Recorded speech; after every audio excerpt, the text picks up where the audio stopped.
Isaías capítulo 49 del versículo 1 al 4.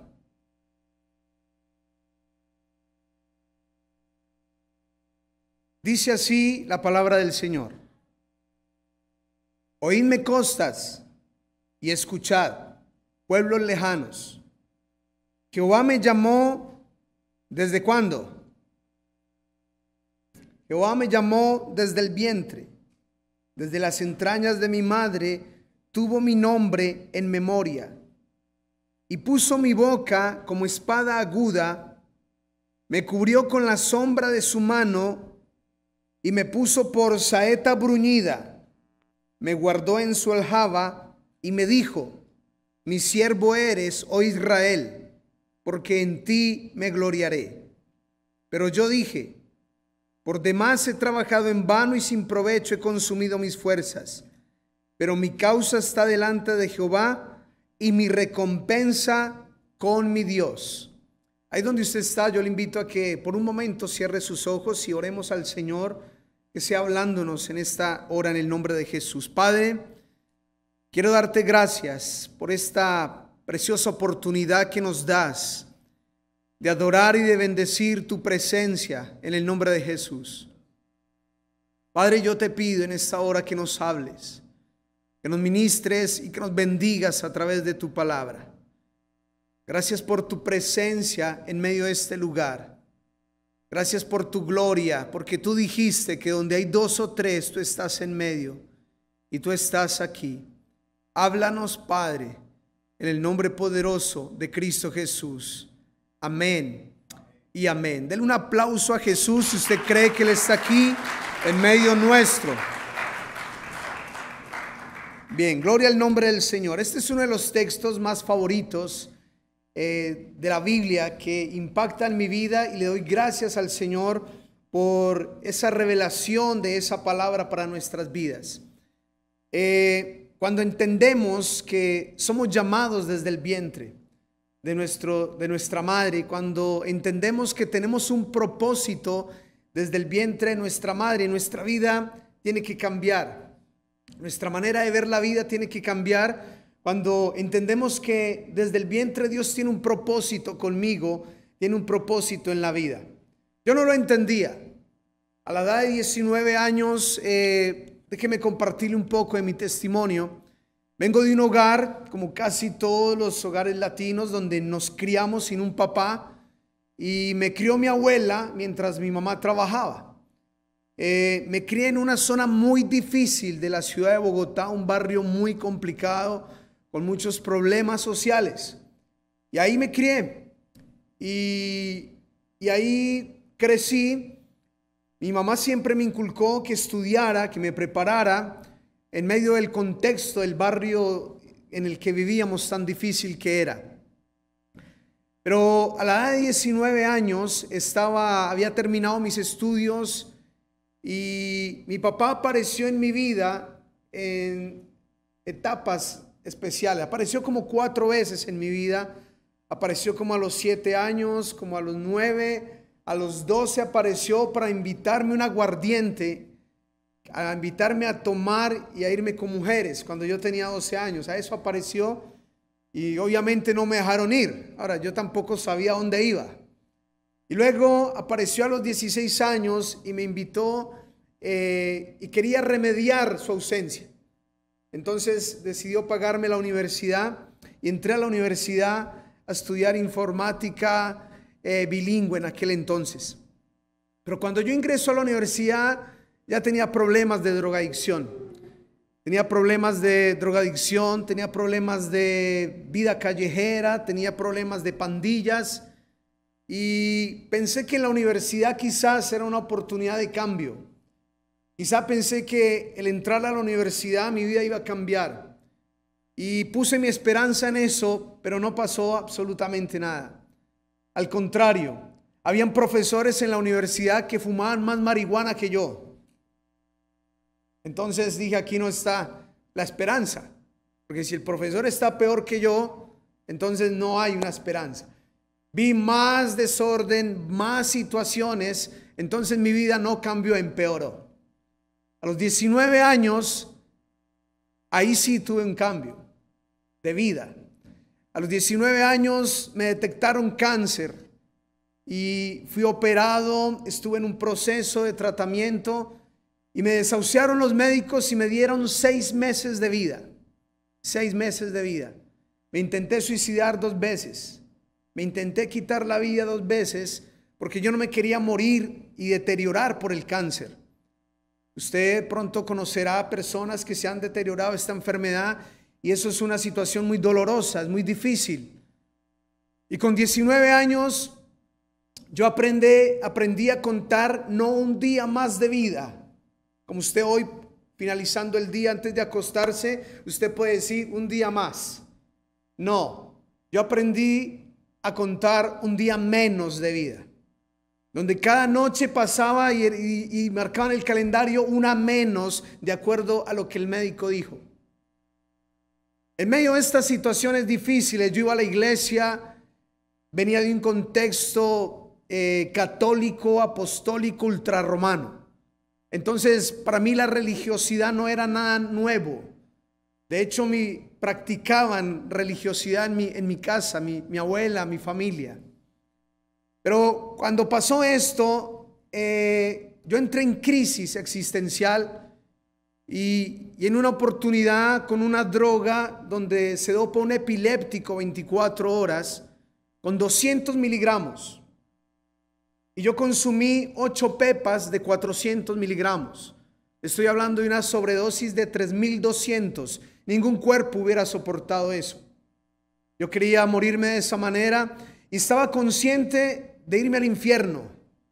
Y sabe, cuando abrí los ojos y vi las lámparas, yo dije, no, esto no es el infierno. Estaba otra vez en una clínica, 5 días desintoxicándome. Y luego me mandaron a salud mental donde los locos. Y la historia se alarga allí. En el medio de toda esta crisis de intento de suicidio, una persona me habló de Jesús. Alguien me dijo, yo conozco a alguien que ayuda a las personas con cáncer. Yo conozco a alguien que ha sanado a muchas personas de cáncer. Y esa persona me empezó a hablar con tanta expectativa de ese que sanaba, ese que ayudaba. Y yo le dije, ¿quién es? ¿Dónde voy? Y me dice, Jesús. Y yo le dije como que, a ese yo lo conozco. Es el que la abuela adora, es el que la abuela le canta, pero no, sí, él es bueno, pero yo no tenía una relación con él.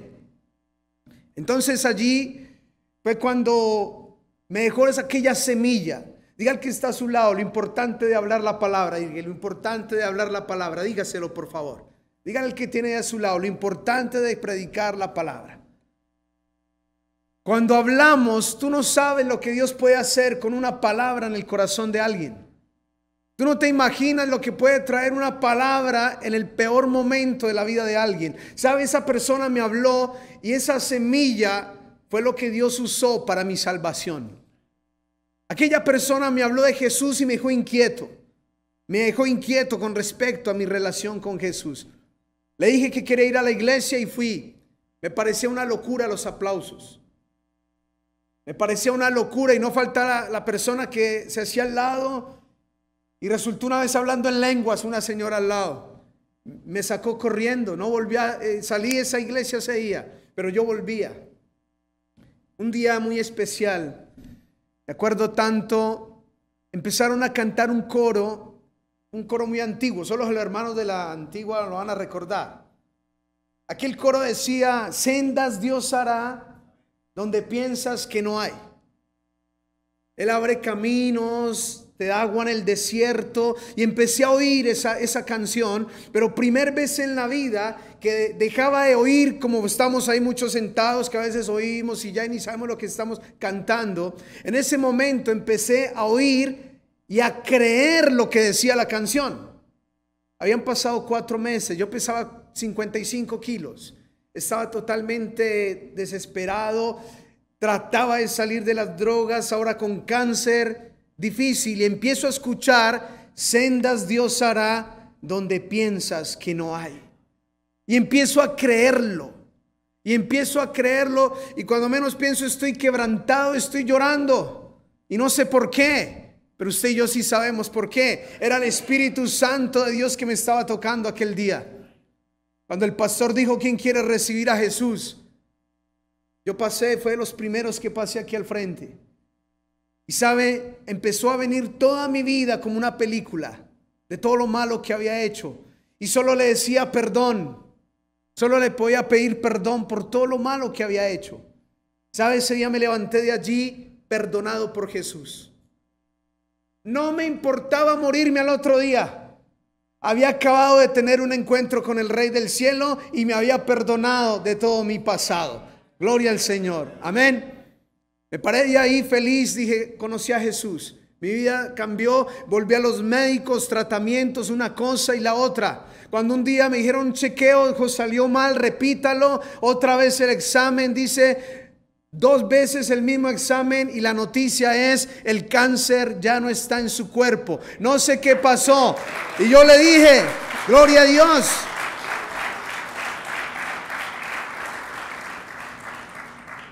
¿Sabe? El médico dijo: yo no sé qué pasó. Yo le dije: yo sí sé.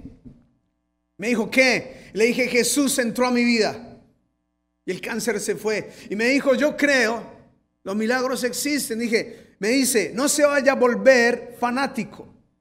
Le dije: yo no sé qué me voy a volver. Llevo 24 años sirviéndole al Rey de Gloria aquí parado en el nombre de Jesús. Amén. Dale ese aplauso a Jesús. Y me di cuenta que lo que dice el profeta Isaías: desde las entrañas de mi madre tuvo mi nombre en memoria. Desde las entrañas de mi madre tuvo mi nombre en memoria. Desde que estaba ahí, el Señor tenía un propósito conmigo. Y sabe, desde que estaba ahí, cuando me convertí a Cristo, empecé a darme cuenta del propósito de cada día de la vida. Una vez, cuando mi mamá se convirtió al Evangelio, me contó un testimonio que esta palabra tomó relevancia en mi vida. Dijo, en aquel entonces, ella quedó embarazada muy joven, 18 años.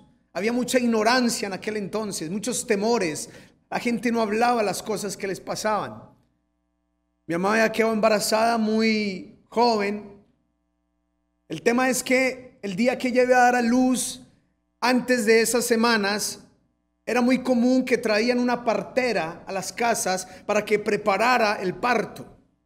La llamaron y la partera hace como una especie que soba ahí y cuadra el feto para que tenga mejor el parto. Mi mamá rompió fuente, pero nunca nadie le explicó qué era y cómo avisar o cómo era la situación.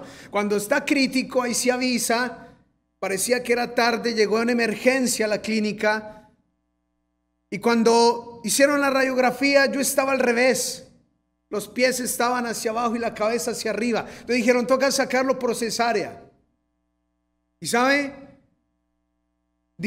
El médico dijo algo: dele gracias a Dios que estaba al revés, porque si hubiera estado en la posición correcta, hubiese bebido el líquido y hubiera muerto. Bendita partera que se equivocó. ¿Sabe por qué? Porque desde el vientre Dios tiene un propósito con cada uno de nosotros. Amén. Y tú estás aquí porque Dios tiene un propósito con tu vida. Y tú estás aquí, tú vives porque Dios tiene un propósito contigo. Desde antes de que pensáramos qué íbamos a hacer, Dios trazó y diseñó un propósito para mí en el nombre de Jesús. Desde ahí entendí que mi propósito venía desde el vientre, había sido diseñado desde el vientre, pero que yo estaba caminando en dirección contraria, porque me había alejado del diseñador, del arquitecto, del creador de mi vida. Pero cuando lo encontré, empecé a entender para qué fui hecho. Empecé a entender para qué vivía. Y sabe, aquí dice el versículo 2: y puso mi boca como espada aguda, me cubrió con la sombra de su mano y me puso por saeta bruñida, me guardó en su aljaba. Me fascina eso, una saeta bruñida. ¿Sabe qué es una saeta? Una flecha. Una flecha, dice, me cubrió, dice, puso mi boca como espada aguda. Está hablando de la palabra del Señor en nuestra boca. Me cubrió con la sombra de su mano. Habla de protección. Y luego dice, y me puso por saeta bruñida y me guardó en su aljaba. Una saeta es una flecha. Dice, estuve investigando cómo hacen las flechas. ¿Sabe? Martillo y fuego. Hasta que salga la forma y luego contra una piedra hasta que salga filo. Y cuando brilla, porque ahí dice saeta bruñida. ¿Sabe qué es bruñida? Que reluce, que brilla. Ahí habla de un proceso. Tenemos que ser procesados. Entonces empecé a entender que esos días difíciles del cáncer, esos días difíciles de luchas, de dolor, de situaciones, hacían parte del martillo y del fuego que Dios hacía en nuestras vidas para formarnos como saetas bruñidas. Y sabe, dice allí, saeta bruñida y me guardó en su aljaba. La aljaba es el estuche, la funda donde guarda el arquero sus flechas. Y yo me quedaba pensando en lo siguiente. Si yo soy una flecha y soy una saeta en las manos del Señor, cuando ese arquero llamado Dios saca esa flecha y apunta hacia un lugar, créame que Él no erra, Él no se equivoca, Él acierta con nosotros. Amén. Dele ese aplauso si usted lo cree en el nombre de Jesús.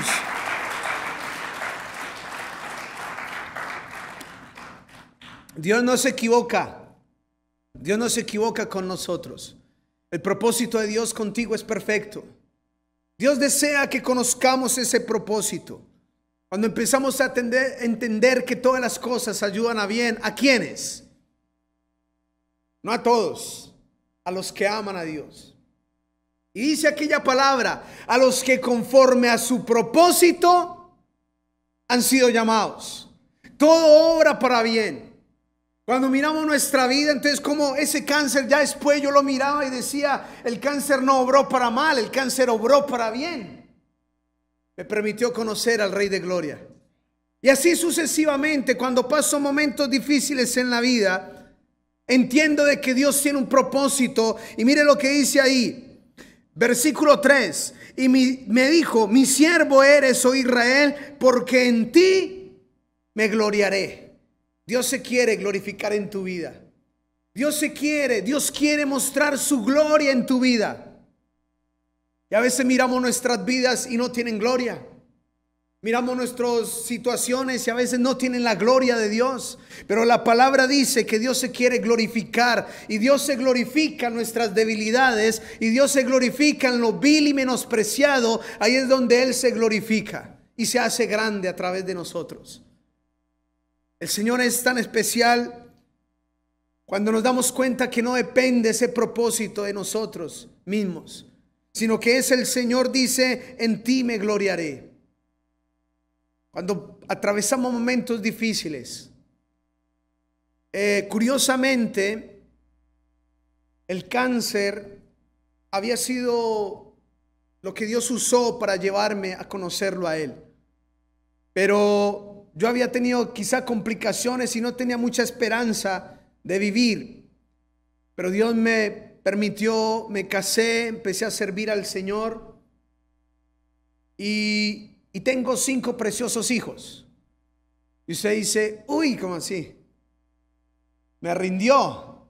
Es que yo empecé a leer la Biblia y dice, fructificaos y llenar la tierra. Y yo empecé a obedecer. Yo hice la tarea juicioso. Yo le decía al pastor Chalarca, Edgar Chalarca, le decía, yo lo veo con su hijito y le digo, hermano, yo hice la tarea más rápido que usted. Tenemos la misma, y le dije, pero yo empecé a hacer la tarea más rápido. Mi hijo mayor tiene 25 años y la menor 17. Es que la Biblia dice hacer discípulos, tocaba hacerlos, hermano. Como fuera, tocaba hacerlos. Pero cada uno de ellos hace parte del propósito que Dios tiene con nosotros. ¿Saben? La pandemia, en el confinamiento fue maravilloso. El mayor hacía las imágenes porque es diseñador gráfico. El medio es profesora de niños y era la que hacía la escuela para los niños, la que la transmitía. La tercera es la que canta. El cuarto es el que manejaba el computador, la multimedia y las cámaras. y la quinta era la que se encargaba de la publicidad y todo el marketing por redes. Yo dice, armé el equipo completo, gloria a Dios. Tengo el equipo completo y tengo un nieto. Imagínense, ese sí no hace nada, ese hace daños. Todavía no hace nada. Pero sabe, cuando llegamos a la ciudad donde fui a abrir la iglesia, yo empecé con 2 viejitas. Pero esas viejitas que oran, gloria a Dios, amén.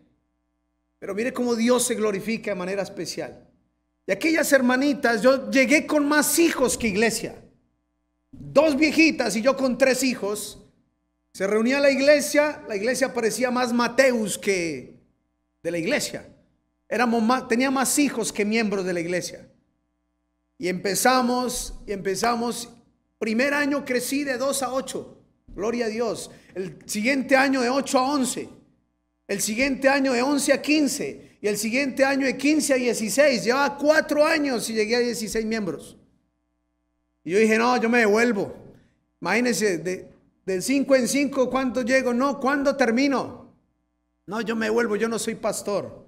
Y iba a renunciar y Dios puso un hombre de Él en mi camino, en mi vida, que me dio una palabra y me recordó que Dios nunca llama para equivocarse. Que cuando Dios llama, acierta. Que el que no estaba entendiendo era yo. Pero el propósito de Dios estaba ahí, firme, completo, cabal. Y entendí y empezamos a servir aquí. El 2015 cambió mi vida. Y a la fecha el Señor nos permite, antes de la pandemia, porque muchas cosas han cambiado, alcanzamos a reunir 400 personas en semana.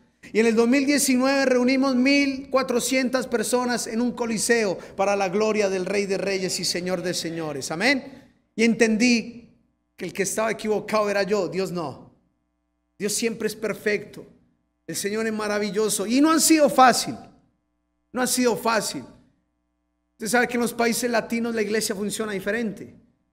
Adquirir terrenos, construir.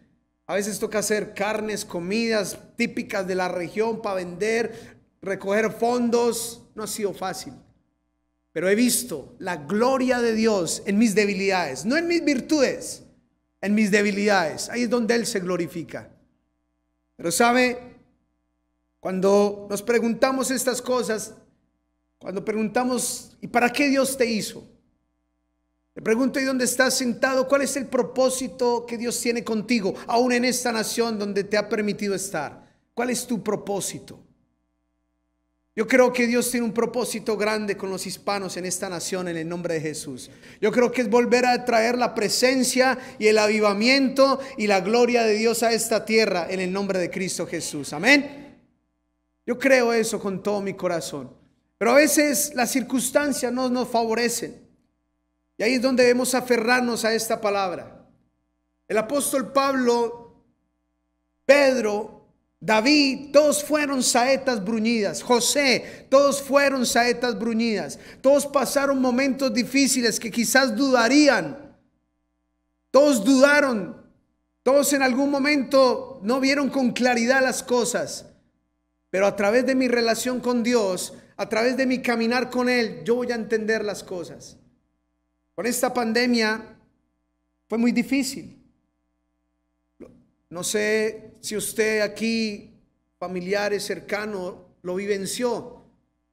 En la iglesia local no perdimos personas por COVID, gracias a Dios, pero sí familiares de hermanos. Pastores muchísimos. En una semana murieron 10 pastores del Perú. ¿Usted sabe qué es un pastor amigo de la ciudad? Grabarse y decir, oren por mí porque entro a la UCI. Y él mandó esa grabación al grupo de pastores. Yo cuando lo leí me impactó él pidiendo oración. Fue la última grabación que hizo. Eso me impactó y no era de edad avanzada. Empezamos a ver personas que fallecían, ministros de Dios falleciendo. Personas que empezaron a fallecer y no nos había dado COVID 15 meses sin nada. Y no sabes cuándo te toca. A veces uno quería decir, de pronto soy asintomático. Esa era la esperanza cuando no nos daba. Ojalá sea, de pronto soy asintomático porque no me dan. Yo tenía la esperanza. Pero en Colombia el tercer oleaje fue tan grande y tan largo porque se juntó con unos problemas sociales, unas marchas y manifestaciones que hubieron, y eso extendió y multiplicó los contagios de una manera tremenda. Y sabe, la iglesia que en 15 meses, 13 meses no nos dio nada, en 2 meses casi le da todo el 80% de la iglesia se enfermó. Y fue tremendo, fue duro. De hecho, antes de venirme casi una líder muere. Una situación difícil. Pero cuando me tocó el turno, cuando me dio la enfermedad, y fueron días difíciles, fueron días oscuros, y empiezas a tener esa dificultad y ahí empieza la mente y al diablo y toda situación. Y me acordaba del pastor que se despidió, que dijo que oraran, y yo me quedaba pensando cuando grababa mensajes a los hermanos, enviaba, yo decía, ¿qué tal esté grabando mi último mensaje? No sabías, porque hermano, fue en 15 días, en menos 8 días, grabó el mensaje y ¡tum!, se murió. Y varios fue así. Eso era, psicológicamente era muy fuerte eso. Porque tú sabías, dice, ¿qué tal ahora siga yo? No había nada. Y aquí uno empieza a preguntarse algo. Cuando una hermana enfermera me contó un testimonio, me alentó muchísimo. Dijo lo siguiente: pastor, había un viejito que tenía tuberculosis y cáncer y le dio COVID. Y el médico me dijo, vaya haciéndole el acta porque él mañana no amanece. Aquella mujer de Dios le dijo, no diga eso, doctor, porque ¿quién tiene la última palabra? El Señor. Dijo, no diga eso. Solo Dios tiene la última palabra. Y él le hizo como una especie de mueca diciendo, no pasa. Ella fue, oró por él, le hizo hacer la oración de fe. En aquellos días, de pronto recuerde, aquellos que se recuperaban les hacían calle de honor y les aplaudían y salían. ¿Sabe? A los pocos días el viejito salió en silla de ruedas, lo aplaudieron y hasta el médico que le había mandado a hacer el acta también aplaudiendo, porque el viejito se morirá de tuberculosis y cáncer, pero el COVID no lo mató, para la gloria de Dios. Amén. Pero aquella enfermera me dijo, y esa semana murieron 4 jóvenes de COVID en el mismo lugar. Y ahí es donde tú te empiezas a preguntar, entonces esto cómo era, una especie de ruleta de suerte de quién le toca, porque no había regla. Y empezamos a pensar, ¿será que es merecedor? ¿Será que lo merezco? Y cuando nos dio el COVID a mi esposa, a mis hijos, nos dio a todos, uno empieza a preguntarse, ¿será que merezco? Y uno como que le ora, Señor, yo me he portado bien, Señor, mira que esto, Señor, mira que aquello. Porque uno veía gente justa morirse y los malos, no, me dio una gripita. ¿Cómo que una gripita? El malo, el que tiene 2 mujeres, el borracho, ese le dio una gripita. Y personas bien, rectas, correctas, se morían. Y uno como que decía, no cuadra.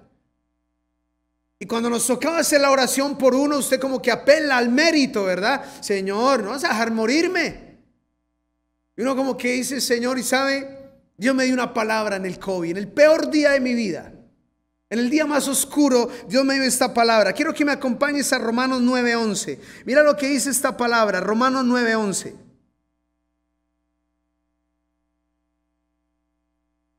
Romanos 9:11. Mira lo que dice. Está hablando de los hijos de Rebeca. Mira lo que dice el 11.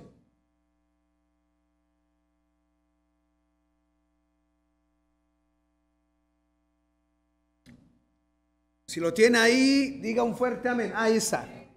Amén, cuidado lo que dice. Pues no habían aún nacido. Mire lo que dice ahí. Ni habían hecho, ¿qué? Bien ni mal. Para que el propósito de Dios, conforme a la elección, permaneciese, no por las obras, sino por el que llama. Amén. Escúcheme bien, de pronto lo leemos, pero déjeme leérselo en la Nueva Traducción Viviente lo que dice. Pero antes de que nacieran, antes de que pudieran hacer algo bueno o malo, ella recibió un mensaje de Dios. Este mensaje demuestra que Dios elige a la gente según sus propósitos. Amén. ¿Cuánto le dan un aplauso al Rey de Gloria por esa bendición tan grande? Dios me dijo, no es ni lo bueno ni lo malo que tú hagas. No es ni lo bueno ni lo malo que tú haces para hoy estar con vida. Es porque Dios tiene un propósito contigo. Es porque Él te eligió con un propósito. Es decir, no es por mérito. Eso no significa que voy a ir a hacer lo malo. Pero eso no significa que porque soy bueno merezco más o merezco menos. Sencillamente merezco lo que su gracia me dio, me otorgó, me concedió. Es su gracia, es su amor, es su propósito. Y el Señor solamente que quiere que vivamos eso. Y Pablo lo escribe con propiedad. Pablo lo escribe con propiedad. ¿Sabe por qué? Porque muchas veces fue amenazado. Él está diciendo, aquí no se trata de quién hace lo bueno o lo malo. Aquí se trata de caminar en un propósito de Dios. Aquí se trata de andar con Dios, de hacer la voluntad del Señor. El mismo Pablo reconoció que los hijos de Rebeca antes de que naciesen. Pero si usted revisa allí Gálatas 1:15, ahora acompáñeme ahí a Gálatas 1:15. Mire lo que dice el mismo Pablo. Pero cuando agradó a Dios, que me apartó desde el vientre de mi madre y me ¿qué? Me llamó por su gracia. Escuche bien esa palabra, lo que dice ahí. Cuando Dios, quien me apartó desde el vientre, escuche bien, me apartó desde el vientre. Un día me apartó, pero un día me llamó. Fueron 2 días diferentes. Hoy te compartí el día que me llamó a través de una enfermedad, pero estaba apartado desde el vientre. Debes identificar cuando Dios te llamó o cuando quizá puedes te estar llamando en este momento. Cuando Dios te llamó, dice, fue por su gracia que me llamó. Pero él entendía que el propósito suyo no viene. Y mire lo que dice allí, el versículo 16 dice, revelar a su Hijo en mí para que yo predicase entre los gentiles, no consulté enseguida a carne ni a sangre. Él entendía que él era apóstol desde el vientre. Cuando entendemos eso, nuestra vida cambia. Porque Dios no improvisa. Dile al que está a tu lado, Dios no improvisa contigo. Una vez yo visité una familia y me recibieron en su casa. Y aquella mujer estaba tejiendo tenía varios colores de lana. Y ella bajaba el telar, cruzaba hilos y volvía a subir y así hacía. Yo me acerqué en mi curiosidad, no había visto algo así. Le dije, ¿qué está haciendo, hermana? Y me dijo, estoy haciendo un paisaje, un cuadro, un paisaje. Yo por respeto no dije nada, pero eso se veía feo. Eso se veía feo. Yo dije, uy, esta hermana o tiene mucha fe o yo no sé nada de arte. Pero eso no, eso está muy feo. No dije más nada por respeto. Le dije, qué bueno. Y me hice a un lado y dije, no entendí qué está haciendo. Pasaron 1 o 2 años, no recuerdo bien. Cuando yo regresé justo a esa familia, justo a esa casa, y estaba en la sala sentado cuando me quedé mirando un paisaje hecho en lana. Hermoso. Y fui y lo toqué y cuando ella vino le dije, hermana, ¿este era el que usted estaba haciendo? Me dijo, sí. Cuando usted vino, yo lo estaba tejiendo. Y yo entré y me dije, yo sabía, hermana, que usted iba a hacer algo así hermoso.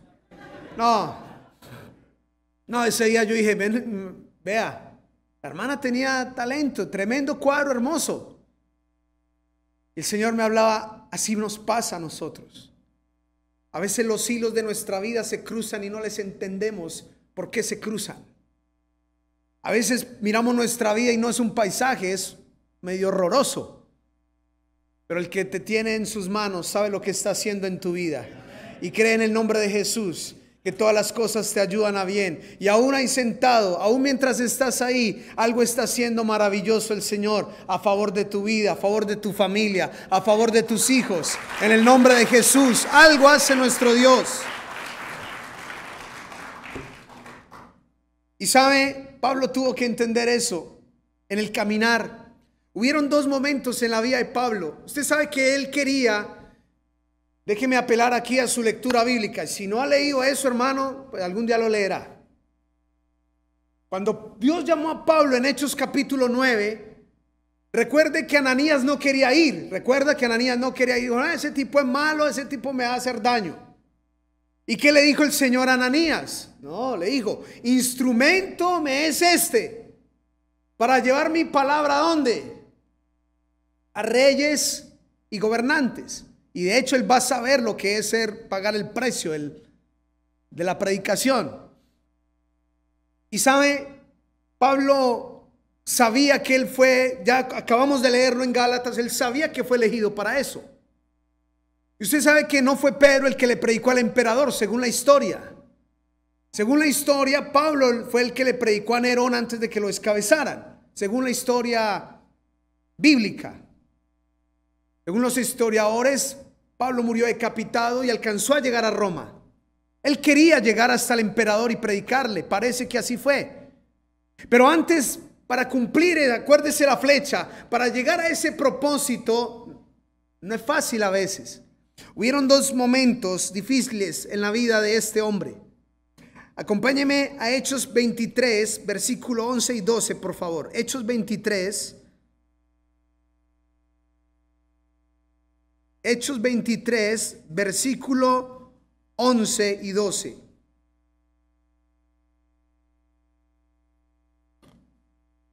Qué bien, hermano. Dice, a la noche siguiente se le presentó el Señor y le dijo, ¿qué le dijo? Ten ánimo, Pablo, pues como has testificado de mí en Jerusalén, así es necesario que testifiques también en Roma. Amén. Póngame cuidado. Venido el día, algunos de los judíos tomaron un complot y se juramentaron bajo maldición diciendo que no comerán ni beberán hasta que hubiesen dado muerte a Pablo. Y fueron 40 hombres, según la Biblia. ¿A cuántos alguna vez se nos han levantado problemas en la vida? Enemigos. Y aquí fueron 40 enemigos contra Pablo. ¿Y qué clase de enemigos? Para mí son tipos como medio locos, fanáticos. Vamos a ayunar, no vamos a comer nada hasta que matemos a Pablo. Y dice la Biblia que ellos se juramentaron bajo maldición. Hermanos, si estos tipos no se arrepintieron, murieron malditos, porque a Pablo no lo pudieron matar. ¿Sabe por qué? Porque tenía un propósito de Dios. Tenía un propósito del Señor. Cuando yo entiendo que tengo un propósito de Dios, hermano, y esta palabra que te estoy compartiendo fue la que entendí cuando me dio el COVID. El Señor me hizo entender de que si yo vivía, que si yo atravesaba el COVID, si yo superaba el COVID, salía del momento difícil que estaba atravesando, no era por bueno, no era por malo, era para cumplir un propósito de Él en el nombre de Jesús. Se trata de propósito, se trata de eso. Y Pablo lo van a matar, pero no pudieron. Usted y yo conocemos que en Hechos 23 no se acabó la vida de Pablo, ahí siguió. 5 capítulos más sigue hablando y muchos años más siguió la vida de él. Pero se levantaron problemas, fue un complot para matarlo. Fueron una situación bien complicada que se levantó contra él. Ningún problema, aunque el diablo levante enemigos, ni el mismo diablo, ni el mismo infierno que se levante contra ti, quitará el propósito que Dios tiene contigo y con tu familia en el nombre de Jesús. Nada me podrá separar del amor de Dios que es en Cristo Jesús, dice la palabra del Señor. Nada. No hay problema. Ahora, déjeme terminar con Hechos capítulo 27. Hechos capítulo 27. Versículo 22.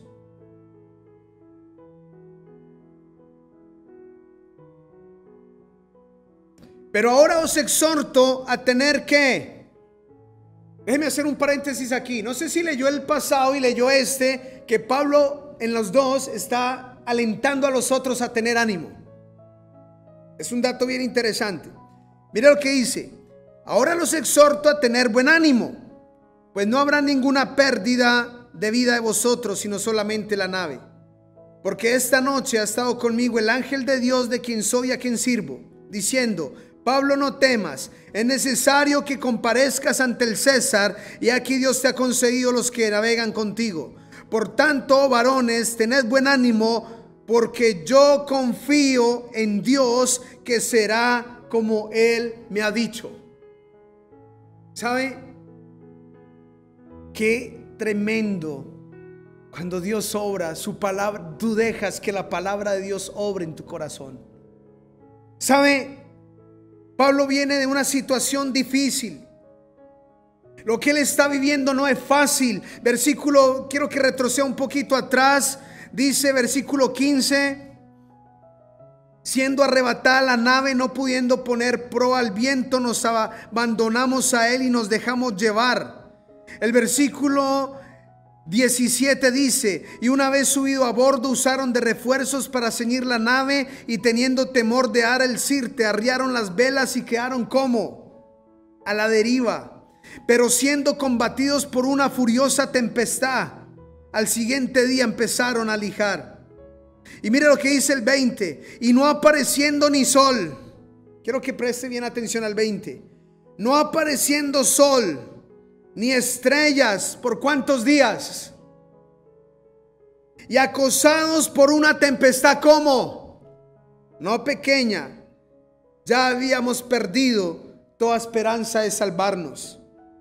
Y en el versículo que acabamos de leer dice: pero esta noche se me apareció el ángel de Dios, de quien soy, a quien sirvo, diciendo: es necesario que comparezcas ante el César. Y termina diciendo: yo confío que será como Dios me ha dicho. Volvamos al contexto de lo que estamos leyendo. En un barco a la deriva, azotado por una tempestad, no hay oscuridad, no hay sol, no hay estrellas, no hay nada, todo totalmente oscuro, todo totalmente a la deriva. Dice: perdimos la esperanza de salvarnos, pero vino Dios y le dio una palabra y él la creyó. Yo confío que será como Dios ha dicho, y aquí no me muero, sino que yo voy a cumplir el propósito que me ha dado, en el nombre del Señor. Amén. Dele ese aplauso al Rey de Gloria.